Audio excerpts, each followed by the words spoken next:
Hello guys and welcome back. So ఈ లెక్చర్లో నేను డేటా ఎంట్రీ ఎలా చేస్తారో ఎక్సెల్లో చెప్తానండి. ఓకేనా? సో బేసికల్లీ ఎక్సెల్లో డేటా ఎంట్రీ టూ వేస్ ఉంటుంది. ఏదర్ ఇన్ వర్టికల్ ఆర్డర్ ఉంటుంది ఆర్ ఇన్ హారిజెంటల్ ఆర్డర్ ఉంటుంది. మీరు ప్రతి ఒక్కరికి వర్టికల్ ఆర్డర్ చాలా ఫ్రీక్వెంట్గా యూజ్ చేస్తుంటారు. ఎందుకంటే మీరు ఏదైనా ఒక డేటా ఎంటర్ చేస్తే ఆ సెల్లో బై డిఫాల్ట్ మీరు ఎంటర్ ప్రెస్ చేసినప్పుడు అది వర్టికల్ మేనర్లోకి వెళ్తుంది. ఎలా అంటే ఇప్పుడు చెప్తా చూడండి. నేను కరెంట్లీ సి కాలంలో ఉన్నాను. ఓకే. ఇక్కడ నాకు ఒక సెల్ సెలెక్ట్ చేసుకున్నాను. ఓకే. సో సెల్ అడ్రస్ వచ్చి C6. నేను ఇప్పుడు సమ్ డేటా ఎంటర్ చేస్తున్నాను ఈ సెల్లో. ఓకే. డేటా ఎంట్రీ చేసి ఎంటర్ కొట్టంగానే ఇది ఈ కర్సర్ అనేది ఒక స్టెప్ డౌన్ అవుతుంది. ఓకేనా? చూడండి, ఎంటర్ ప్రెస్ చేసినప్పుడు నేను ఇప్పుడు C6లో ఉన్నాను. ఎంటర్ ప్రెస్ చేస్తే ఇది ఒక స్టెప్ డౌన్ అవుతుంది, C7కి వెళ్తుంది. ఓకేనా? నేను అగైన్ సమ్ డేటా ఎంటర్ చేస్తాను. అగైన్ నేను ఎంటర్ ప్రెస్ చేస్తాను. ఓకేనా?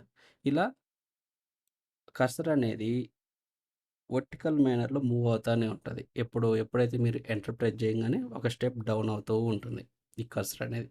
ఈ ఈ డేటా ఎంట్రీ మేనర్ని ఏమంటామంటే మనం వర్టికల్ డేటా ఎంట్రీ అంటారు. ఓకేనా? సో ఇది vertical data entry process. Next horizontal data entry. Okay.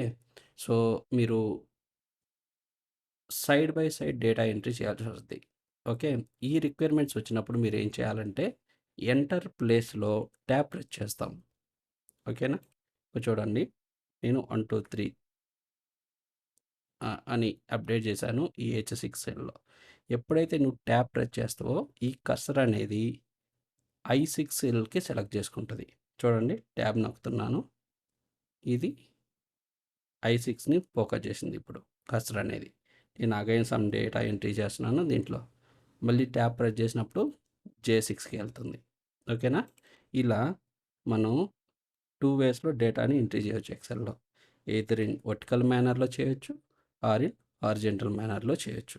ఓకేనా? సో ఈ వీడియో మీకు నచ్చితే సబ్స్క్రైబ్ చేయండి, లైక్ చేయండి, షేర్ చేయండి అండ్ బెల్ ఐకాన్ ప్రెస్ చేయండి. ఓకే. సో దట్స్ ఇట్ అండి. Thank you.